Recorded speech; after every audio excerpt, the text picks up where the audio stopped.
السلام عليكم ورحمة الله وبركاته.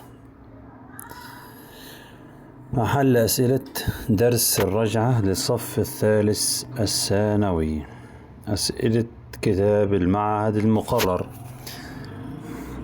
ضع علامة صح وعلامة خطأ وعلل اختيارك. إن طلق إحدى زوجتيه وأبهم ثم رجع إحداهما تصح الرجعة. في الإجابة هنقول خطأ، لأنه أبهم فلا بد من تعيين، الزوجة، لأن هنا أبهم. إن طلق زوجته قبل الدخول ثم راجعها تصح الرجعة. نقول خطأ، لا تصح الرجعة، لأن المرأة المطلقة قبل الدخول بها ليس لها عدة، فبالتالي تكون بائنة منه بينونة صغرى، ولا يحل له مراجعتها إلا أن يعقد عليها من جديد بعقد وصداق جديد. قال لها إن شئت راجعتك، فقالت شئت، هنقول لم تحصل الرجعة. لماذا؟ والتعليل هنقول صح، هنا صح يعني. وبالمناسبة للتعليل هنقول لأن هذا ليس فيه تنجيز وهذا تأقيت. اختر الإجابة الصحيحة مما بين القوسين معللا أو مدللا لاختيارك. انقضت عدتها ثم جدد نكاحها، تكون معه على ما بقي له من الطلقات، تستأنف عدد الطلقات، يبطل نكاحها. هنقول الاختيار الأول، تكون معه على ما بقي من عدد الطلقات، يعني لو طلقها واحدة وبعد كده انتهت العدة ورجعها يكون لسه له 2. طلقها بعوض منها، هنقول في هذه الحالة لا رجعة له عليها، لأن ده خلع، وطالما أصبحت مختلع يبقى زيها زي الأجنبية، يردها ولكن بعقد ونكاح جديد وصداق يعني. طلق إحدى زوجاته وعينها ثم نسيت، لا تصح رجعتها. ما الرجعة وما دليلها وما أركانها وما شروط صحتها؟ هنقول الرجعة لغة من الرجوع، وشرعا رد المرأة إلى الزوج، رد المرأة إلى النكاح من طلاق غير بائن في العدة على وجه مخصوص. دليلها قال سبحانه وإذا طلقتم النساء فبلغن أجلهن فلا تعضلوهن أن ينكحن أزواجهن إذا تراضوا بينهم بالمعروف. من السنة قول النبي صلى الله عليه وسلم أتاني جبريل فقال راجع حفصة فإنها صوامة قوامة وإنها زوجتك في الجنة. هنقول أركانها 3.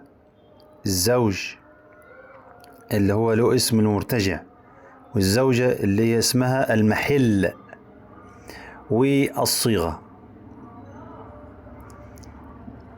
بعد كده شروط صحة الرجعة 4، وقال المؤلف هنا كام؟ 6. شروط صحة الرجعة 6: أن يكون الطلاق دون الثلاث، يعني ما يكونش يطلقها 3. أن يكون الطلاق بعد الدخول، ألا يكون بعوض منها، لأن لو كان بعوض منها يبقى ده خلع، وطالما خلع يبقى أصبحت أجنبية، يعني ما ينفعش يرجعها. أن تكون الرجعة قبل انقضاء العدة، لأن العدة لو انتهت يبقى دي اسمها بينونة صغرى، يرجعها بعقد جديد.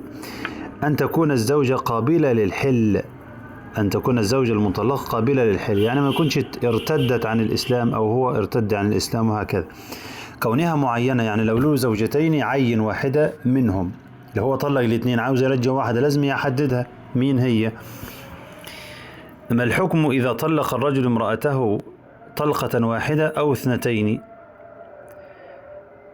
هنقول مع ذكر الدليل، إذا طلق الرجل امرأته طلقة واحدة أو 2، هنقول في هذه الحالة أصبحت المرأة مطلقة منه وتعتد، وفي خلال العدة إذا انتهت العدة من غير أن يراجعها أصبحت بائنة منه بينونة صغرى، فإن راجعها بقيت معه على ما بقي له من طلقات. طب إذا انتهت العدة ده يكون بينونة صغرى. يبقى تاني إذا طلق الرجل امرأته طلقة واحدة أو اثنتين هنقول طالما أنها في العدة يحل له مراجعتها من غير إذنها. الله أكبر الله. والدليل قوله تعالى فلا تعضلوهن أن ينكحن أزواجهن إذا تراضوا بينهم بالمعروف. ما الذي يتوقف عليه حل المطلقة طلقة واحدة أو اثنتين؟ السؤال ده ممكن نقول فيه أن تكون الزوجة